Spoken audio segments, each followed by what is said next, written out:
Vera's mouth is already at my jaw. Not a kiss, not yet, a placement, a decision. One hand at the manuscript on the desk behind me and the other at my wrist. And my back is to the production bookshelf, and the red pencil is on the floor, and neither of us knows when it fell. Her voice when she speaks is very quiet and very precise, the editor's voice, but lower than I have heard it in 3 months of calls and correspondence, lower than I knew it went.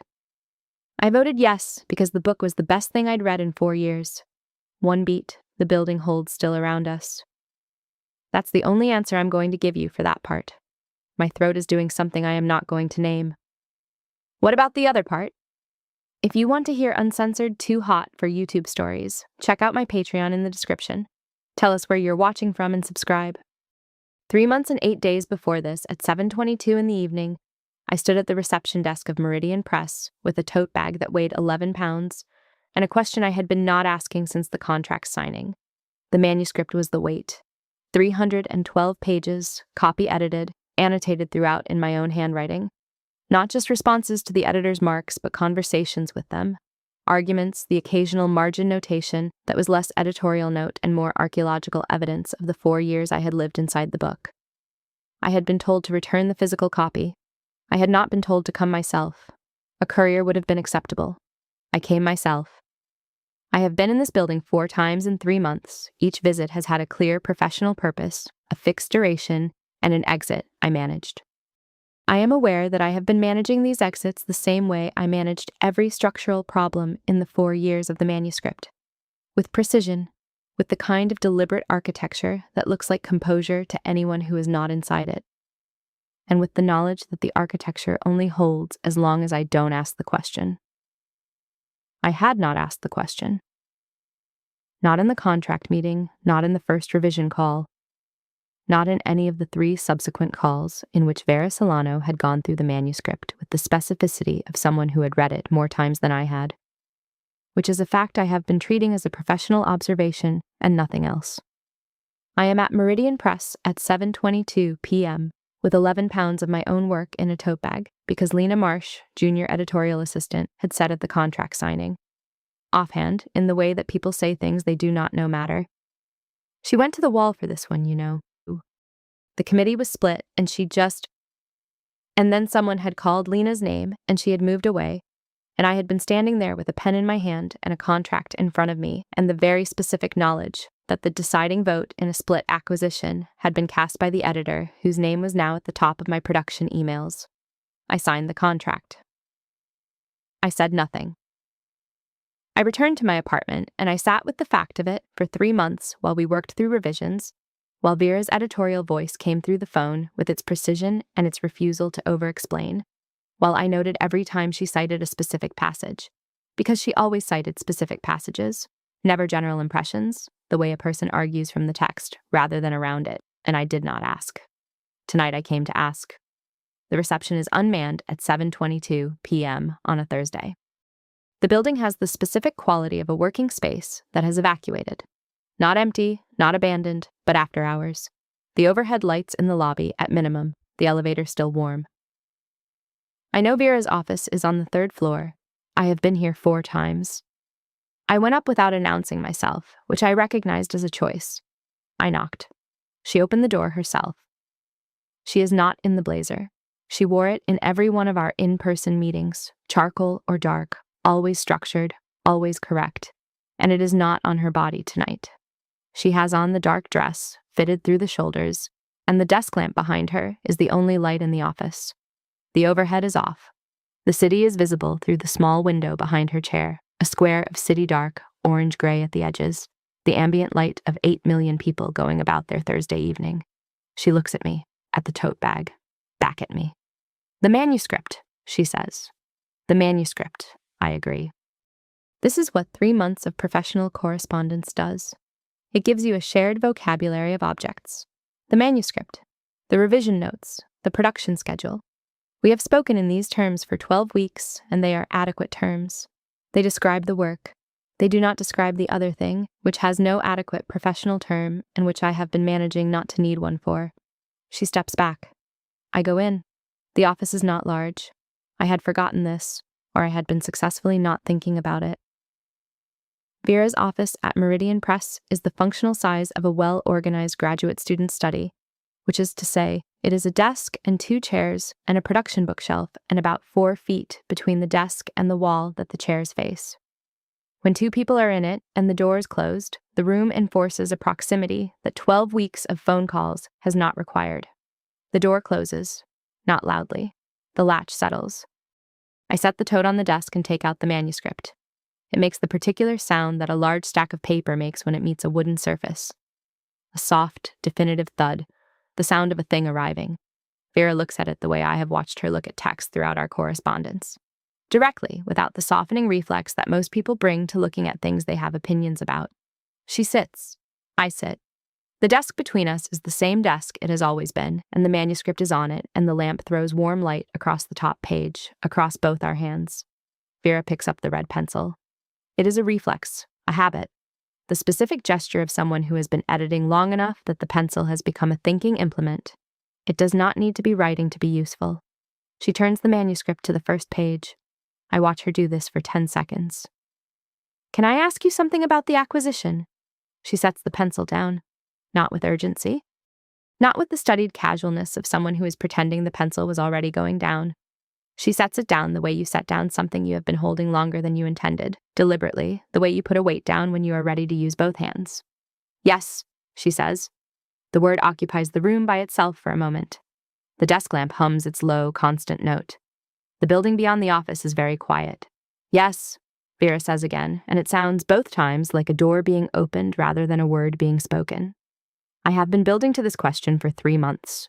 I know how to build an argument. 4 years of the manuscript taught me this the hard way, the way you learn structural things, by finding out where the frame fails and going back to the foundation. I know how to approach a subject from a position of deliberate indirection, how to let the language do the structural work so the conclusion arrives before the reader has been warned about it. I do not do any of this. I was told the vote was split, I say. That you cast the deciding one. Vera's hands are on the desk. Not at the pencil. She has put the pencil down, and she is not picking it up. Her hands are still. Why? I say. The quality of Vera Solano's stillness is something I noticed in our first in-person meeting, which was the contract meeting, 3 months ago, at which I spent 45 minutes telling myself I was noticing it professionally. She has the stillness of someone who is always doing something with the inside of her mind, so that the outside, the surface, appears quiet in the way that deep water appears quiet. It does not read as emptiness. It reads as depth. She looks at me now with that stillness. The lamp is between us, warm and directional, and the manuscript is between us too, all 312 pages. And the question I have just asked is between us, and the room has approximately 4 feet of air on each side of the desk. What do you know about the committee? She says. Not evasion, an assessment. Vera does not evade. This is a thing I learned on the first revision call, in which she had flagged 16 structural issues in the manuscript and presented them with the same even directness she is using now, the directness of someone who believes clarity is a form of respect. Enough, I say. It is the most precisely imprecise answer I have ever given anyone, and it lands exactly where I intended it, which is in the space between what I know and what I want her to know I know. Lena Marsh's offhand comment. The acquisition summary I was sent as part of the production file, which contained, because acquisition summaries always contain this, a record of the committee composition and outcome. Split vote. 2 against, 1 abstention, 1 deciding. Vera's name at the bottom. I have read that summary more times than I have read any page of my own manuscript, which is saying something considerable. She picks up the red pencil. I watch this happen. It is not a decision. I can see from the way her hand moves that it is not a decision. It is the other thing, the physical impulse of someone who needs something to hold, while the inside of her mind is working. The pencil is a prop. It is the specific prop she reaches for, the way some people reach for a glass, the way I reach for my phone when I'm trying to occupy the part of my body that would otherwise be doing something revealing. She holds the pencil. She is not writing. The manuscript is open to the first page, and the pencil is in her hand above it, and she is not making a mark. I watch her not make a mark. Then she puts the pencil down, deliberately, a second time, and does not reach for it again. This, the putting down, is a thing I am going to keep. I am going to keep it the way I have kept the things that matter in the manuscript, with the knowledge that I am keeping it and the certainty that I will know later what it was for. Vera folds her hands in front of her on the desk, and they are still, and she looks at me. The committee reviews manuscripts on a rotating schedule, she says. This one came up in January. I had been carrying it since September. 4 months, I say. 4 months, she agrees. The way she agrees contains a precision I can't entirely name. Not confirmation, something more like acknowledgement. The acknowledgement of a fact that has more weight than a number. She's quiet for a moment. The lamp hums. The building breathes its after-hours breath. The cooling system cycling somewhere below us. A low mechanical presence that is almost below hearing. The committee argument went 4 hours, she says. I made the professional case in 3 rounds. And the vote was still split. 2 against, she pauses. 1 abstention. And you. And me. I am watching her hands. They are very still. She has the specific stillness of someone holding something at a controlled distance. Not suppression, containment, the way a sentence can contain a great deal of weight without breaking. The committee argument, I say. What was the case you made? She looks at me. Her eyes are very dark in the lamp's warm light, dark and deep set. The kind of eyes that are difficult to read across a desk because there is too much in them and none of it is performing for the viewer. She has heavy lashes and the habit of looking directly. And when she looks directly, it is a physical event with a specific location, which in this instance is the center of my sternum, approximately 2 inches below the collarbone. I am noting this as observation. The manuscript made an argument, she says. A structural argument. The kind you don't encounter in debut work. The kind that takes a writer either 4 years or a particular kind of mind, and in your case, it appears to have taken both. A pause. The committee members who voted against were reading for market. They were not wrong to do so. Their job is also the market. But yours isn't, I say. Something shifts in her face. Not much. A fraction, the way a sentence shifts when a single word is exchanged for a better one. A movement so small that you would miss it if you were not already watching closely. My job, she says carefully, is to identify what is worth keeping. She says it with the specific precision of someone quoting herself. As if the phrase is one she has said before, in a room I was not in, to a committee of people who were voting against the manuscript I had spent 4 years building. I breathe. That's the professional answer, I say. What you told the committee. Yes. What's the other answer? The room is very quiet. I can hear the lamp humming and I can hear the cooling system below us and I can hear, very faintly, the city through the small window behind Vera's chair. 8 million people making their Thursday noise at a distance. And I can hear Vera's breath. I should not be able to hear Vera's breath. The room is not silent enough for that, but she has taken a breath that is careful and measured, and the room has gone quiet enough around it that I can hear it. And this is information my body registers before I have finished processing the fact of it. Riven. Just my name, just that. She says it the way a name lands when it has been held at a formal distance for a long time and is being set down, gently, with the specific care of someone who has been carrying something and is now choosing to put it on the table between them. Not a question, not a sentence, just the name. The center of my sternum does the thing it has been doing at irregular intervals for 3 months whenever Vera cites a specific passage or uses the editorial register that is hers alone. The register that is precise and careful and holds its opinions like closed fists, only revealing them when the case requires it. A pressure, low and specific. The physical fact of my name in her mouth. She looks at me across the desk, and the lamp is between us, and the manuscript is between us, and there is a red pencil on the desk that she has put down twice and will not pick up again, and Vera Solano has just said my name in a room where no one can hear it but me. The other answer, she says, after a moment that has lasted longer than any of the 3 months preceding it, is that I have been editing for 14 years. I have read. She pauses. And the pause is not for effect. It is for precision, the way a person pauses to be accurate. A great deal of work, a great deal of very good work. She looks at the manuscript, then back at me. Yours was different in a way I did not want to put down. Her voice is still even. I tried. I put it down. I picked it up again. This happened approximately 20 times in the first reading alone. I do not say anything. I have no adequate architecture for what she has just said. I presented the professional case to the committee, she says. 3 rounds, 4 hours. And each time I made the case, I was also making the other case, in my own mind, because those 2 cases happened to be the same case. What other case, I say? My voice is level. I am extremely pleased with this. She's quiet for 1 full second. 2. The lamp hums, the building breathes. That the manuscript was the best thing I had read in 4 years, she says. And that I had read it 11 times. 11. I had not known the number. Lena Marsh's offhand comment had said she went to the wall for it. The acquisition summary had said split vote, deciding vote, Vera Solano at the bottom. Nothing in any of this had said 11.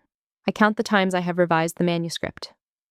I count the times I have read it front to back, not revising, just reading, to check the structural argument holds. 14. 14 complete readings in 4 years. And Vera Solano, who did not write it, read it 11 times in the service of a committee meeting. The pressure in my sternum relocates. It moves precisely to the back of my throat. You didn't tell me, I say. No. In 3 months of correspondence. No. Why not? The question is simple, and it is not simple at all. Vera looks at me with the specific quality of someone deciding what precision requires.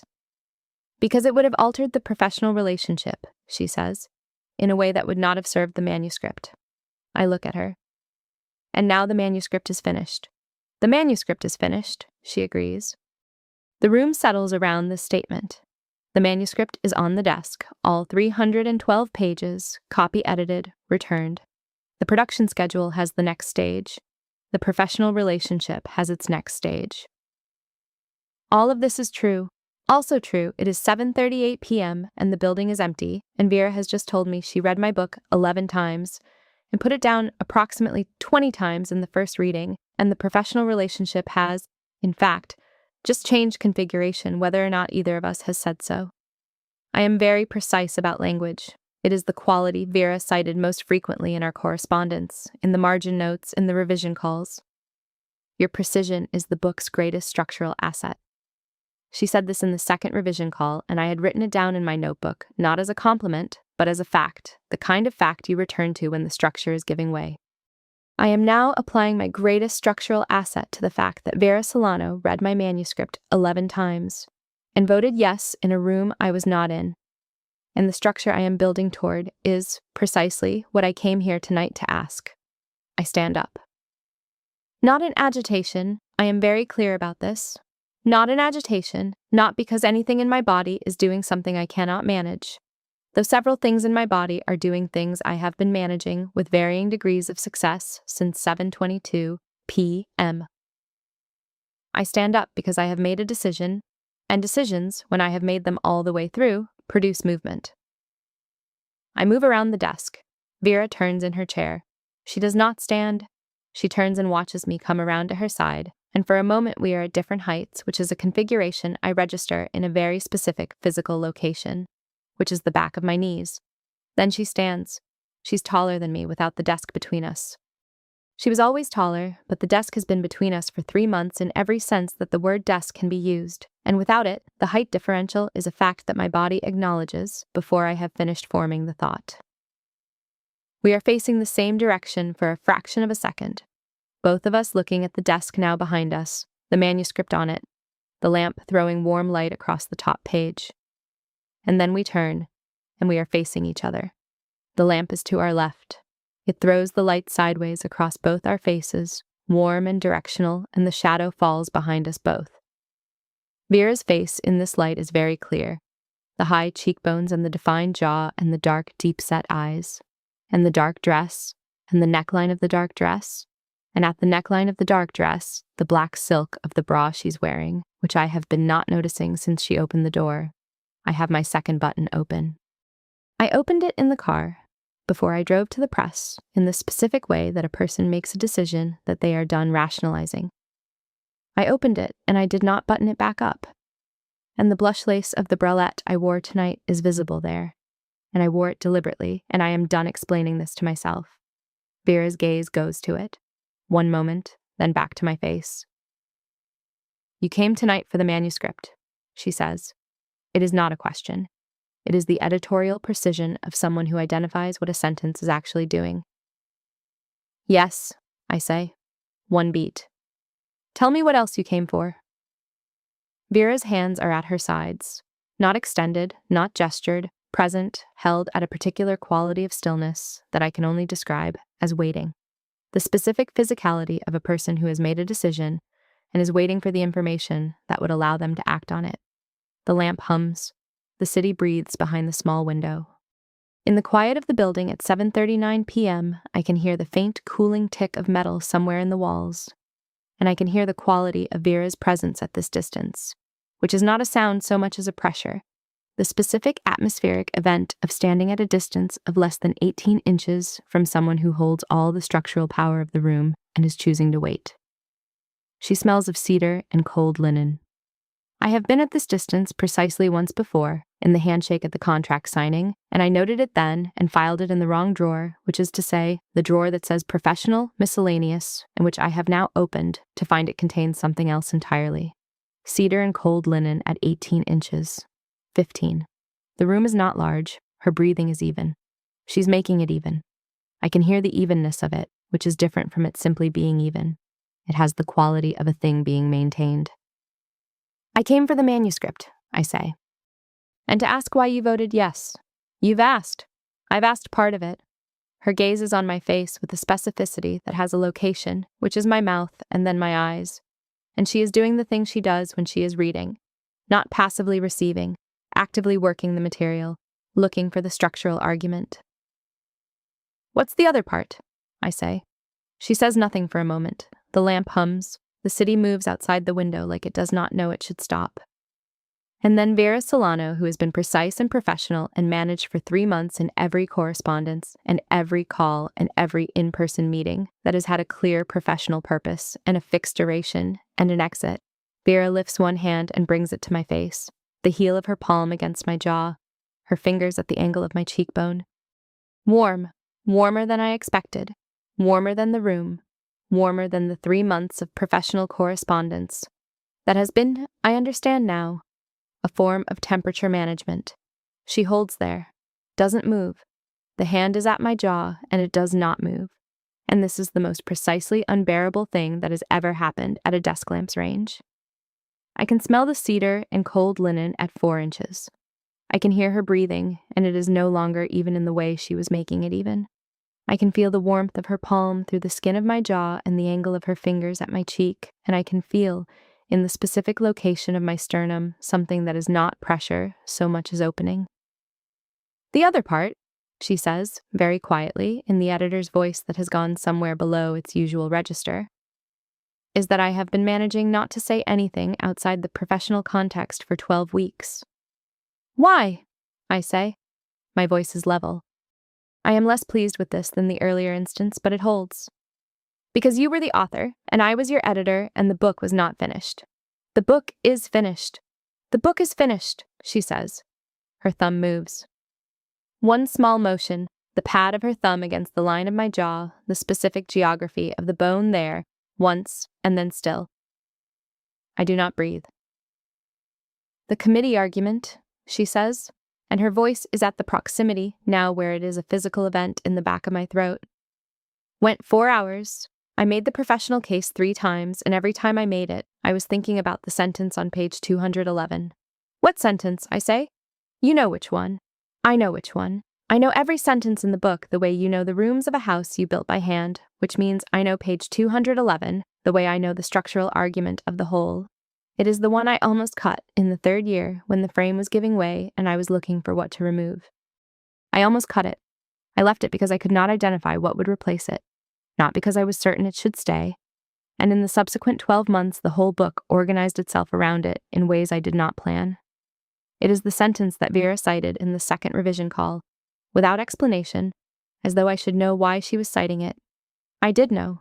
I said nothing. It's on page 211, I say. It's on page 211, she agrees.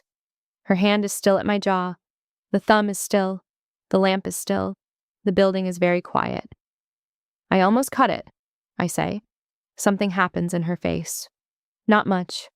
A fraction of a movement, the kind of movement that is not permitted to be large, that has been held very precisely at exactly the size of a fraction for the duration of our acquaintance, and which is now, at this proximity, under the lamp, with her hand at my jaw, slightly larger than a fraction. I know, she says. It's in the margin notes. The margin notes. Her margin notes on the copy-edited manuscript, which is on the desk behind me, which I have returned because the book is finished and the professional relationship is entering its next stage, and which contains, because I have read all of Vera's margin notes with the attention I give to every sentence that has opinions about my sentences, a bracket at page 211 around the sentence I almost cut, with one word beside it, keep. The word in her handwriting, just that. Not a sentence. Vera does not write editorial sentences where one word will do the structural work, just the bracket and keep and her initials below, which is the standard notation, which means nothing except that she has made a decision, which is what all her notations mean, which is what this means. I look at her. Her hand is at my jaw, and the lamp is to our left, and the manuscript is on the desk behind me, and the red pencil is somewhere on the floor. I do not know when it fell. I think it fell when I stood up. I think the motion of standing dislodged something, but neither of us looked for it. You put keep in the margin at page 211, I say. Yes, for the sentence I almost cut. Yes. And you voted yes in a split committee for the whole manuscript. Yes? I look at her face in the lamp's warm directional light, the high cheekbones, the dark, deep-set eyes, the jaw that is defined and still and very close, the hand at my face that is warm and specific and has been there for what feels like a structural unit of time. Not long, not short, a unit that contains everything that has happened in the room since I knocked on the door and she opened it without the blazer. Why? I say. Not the committee why, not the acquisition why, the one below those. The one I came here tonight to ask and did not have language for until the manuscript was on the desk and the pencil was on the floor and Vera's hand was at my jaw in the empty building at 7:40 in the evening, with the city going about its business outside the small window. Vera looks at me. Her thumb at my jaw makes one small motion. Because it was the truest sentence in the book, she says. And the book was the truest thing I had read in 4 years. The editor's voice very quiet. And the person who wrote it came to my office on a Thursday evening for the manuscript. A pause, the precision of the pause. And for something else. Yes, I say. Tell me what, she says. This is the editorial move I have seen her make 3 times in revision calls. Not the direct instruction, but the invitation to the author to name what they are already doing, to put language around the thing the work is already saying, to stop managing the indirection and commit to the argument. I have never responded to it with anything but the argument. I say, I came to ask why you voted yes. I came to return the manuscript. I stop. I look at her. The back of my throat is doing the thing it has been doing for 3 months in every call and every correspondence and every professional interaction that has had a clear professional purpose and an exit I managed. I came because the book is finished, and I did not want the only thing between us to be the book. Vera is very still, the specific stillness of someone who has heard the sentence they were waiting for. It isn't, she says, and her other hand comes up, both hands now, palms at my jaw, the warmth of them bilateral and specific, the grip of someone who has been thinking about this grip for a duration that is not the duration of this evening. And she moves, not quickly, not a collapse or a sweep or a loss. She leans, deliberate, chosen, the alpha's move that is never not a decision.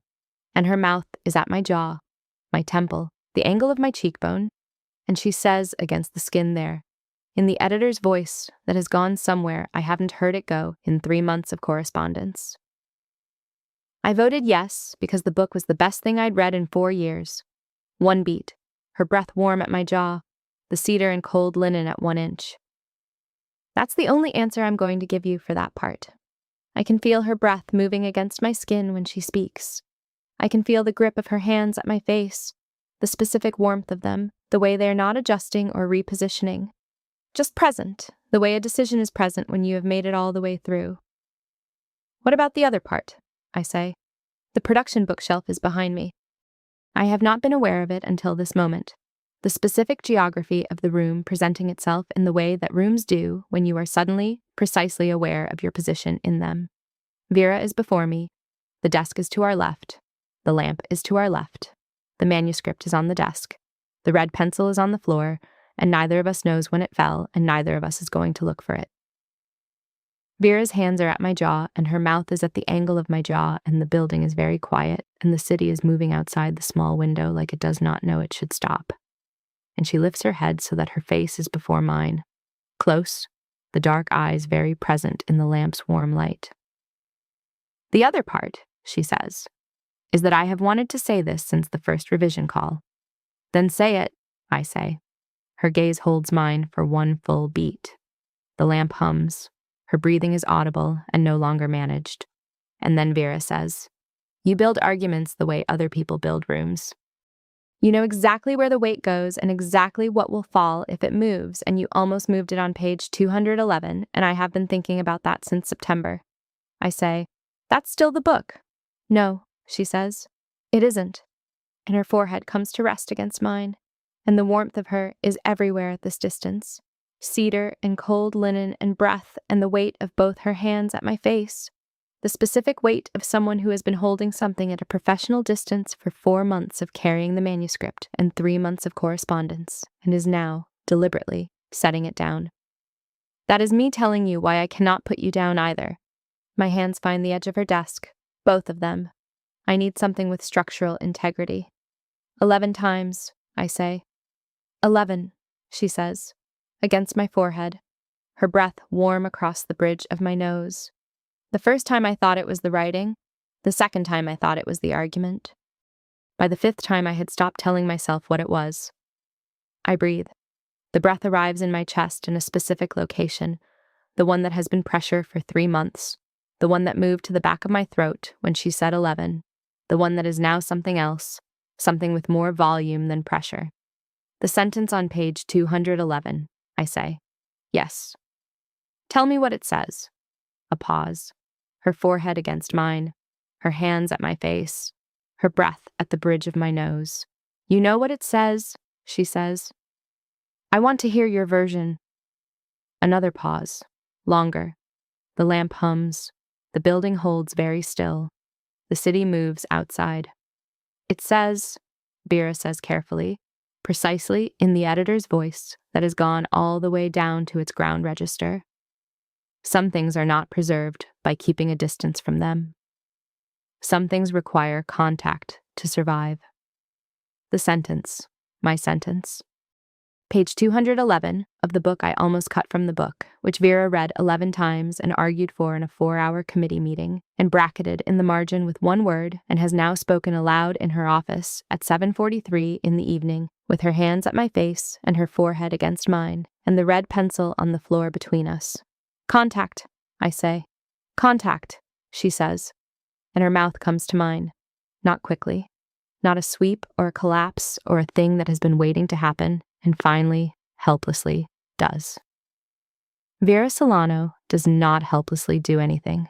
She chooses, and the choosing is visible in the precise quality of the approach. Her hands at my jaw angling me the fraction of an angle that makes the approach exact.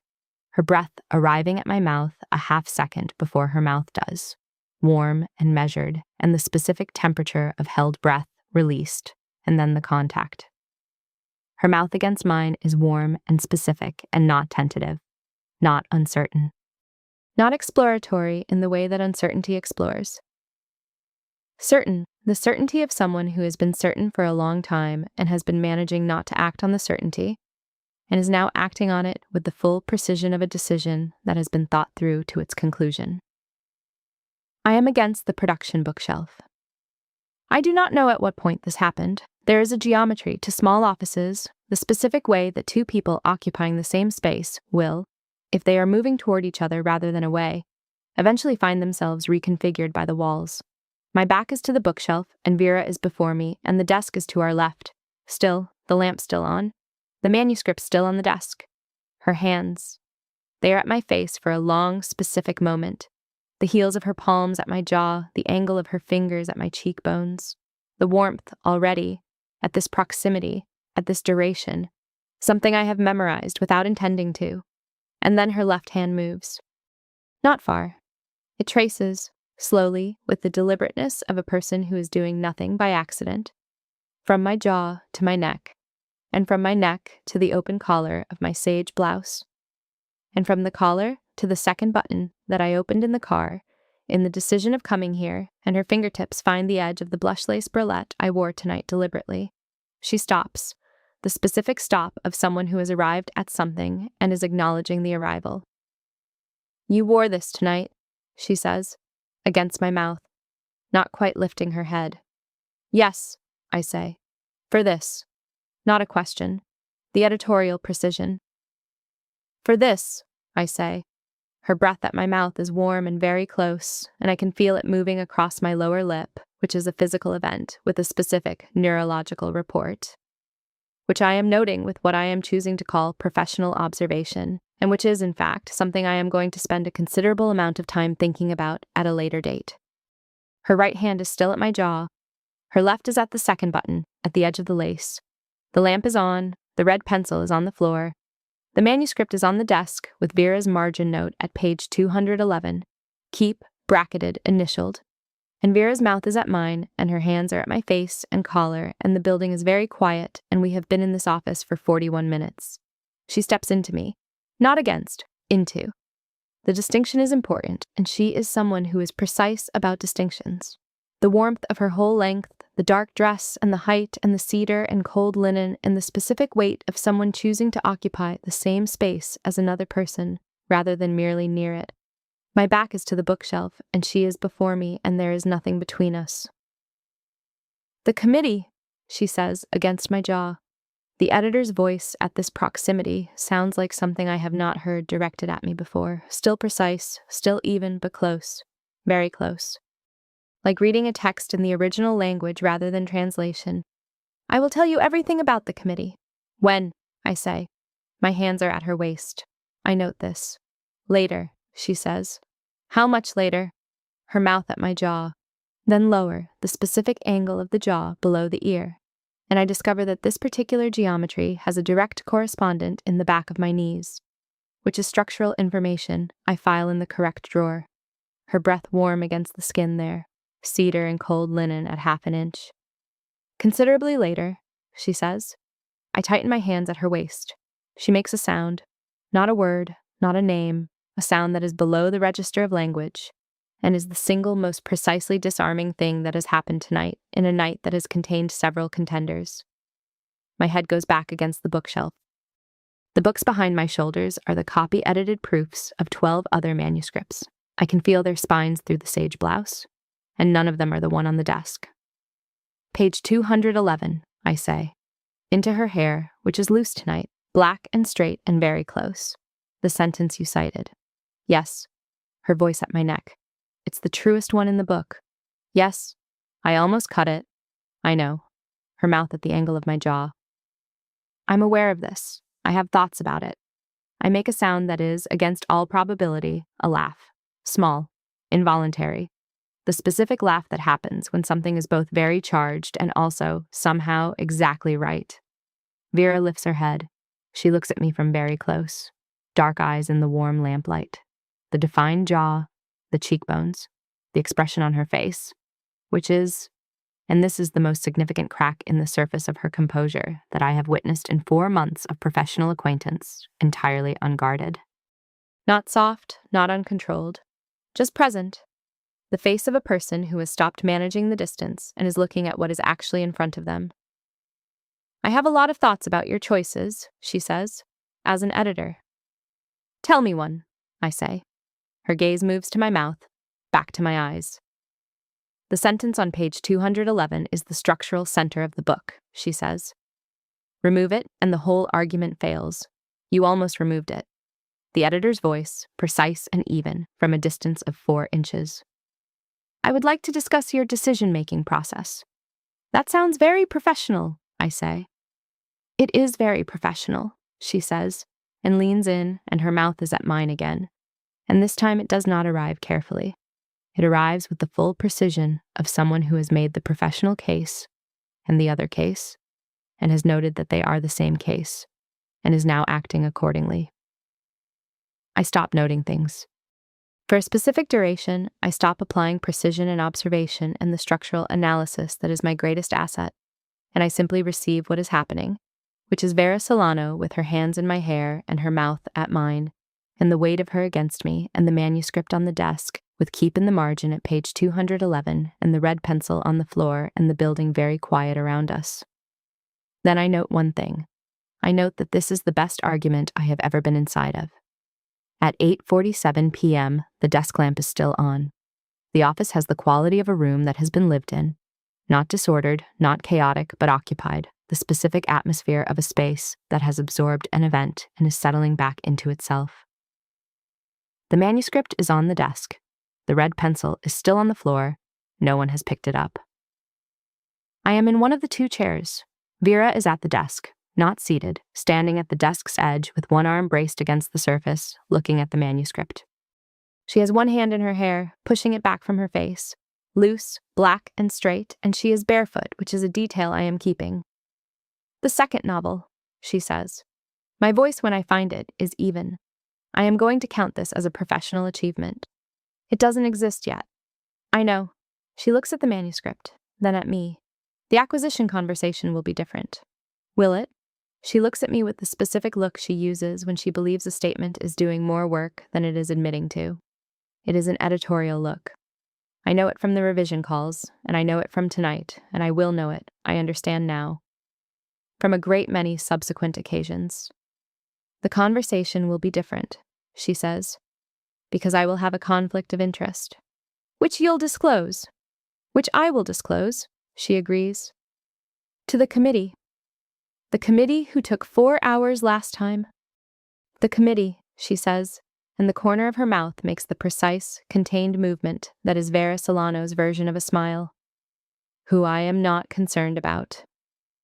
I look at her across the 3 feet of the office, the desk between us and the lamp and the manuscript and the red pencil on the floor and the square of city dark through the window.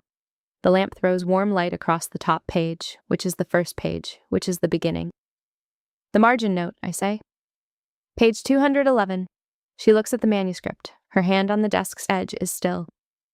Go look at it, she says. I stand. I cross to the desk. I turn the manuscript to page 211, which I know is page 211 without counting, because I know every page of this manuscript the way I know the argument of the whole, the way you know rooms you built by hand, the bracket at the 3rd paragraph from the bottom. The sentence inside the bracket, the one that survived 3 years of revision and 1 near cut and 4 hours of committee argument and 11 readings and the deciding vote and 3 months of professional correspondence and tonight. Vera's bracket. Vera's notation beside it. Keep. And below keep, which I have seen, which I already know, I look closer.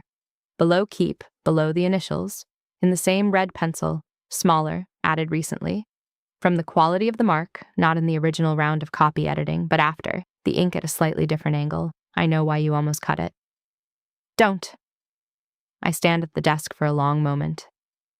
When did you add this? I say. Tonight, Vera says. Before you arrived. I close my eyes. I open them.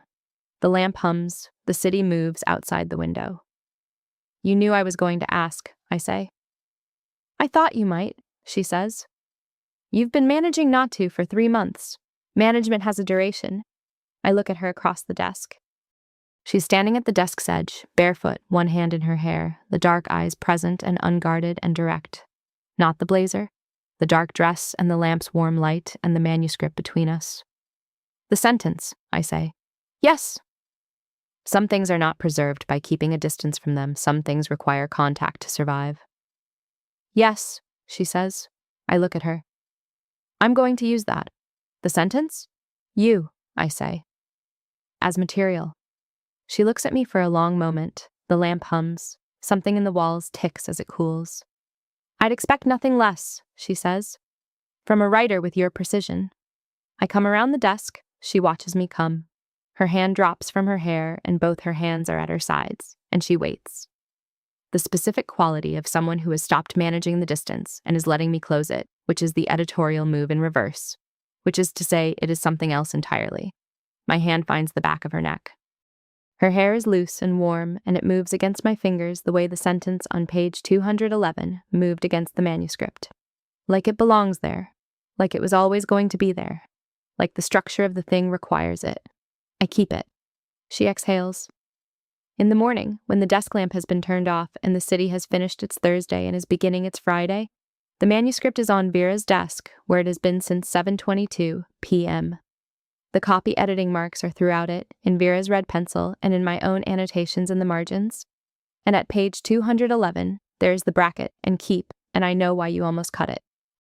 Don't. And on the final page of the manuscript, the blank verso at the back, which has no page number, which is not part of the text. There is a sentence in my handwriting, in the black pen I carry in the tote bag, written sometime between 8:47 and the point when the desk lamp was turned off. It is not in the novel, it is not precisely a dedication. But it is addressed, and it is addressed to the person who read the manuscript 11 times and voted yes in a room I was not in and put keep in the margin at page 211, and it says, "For the editor who kept the truest sentence, you know which one,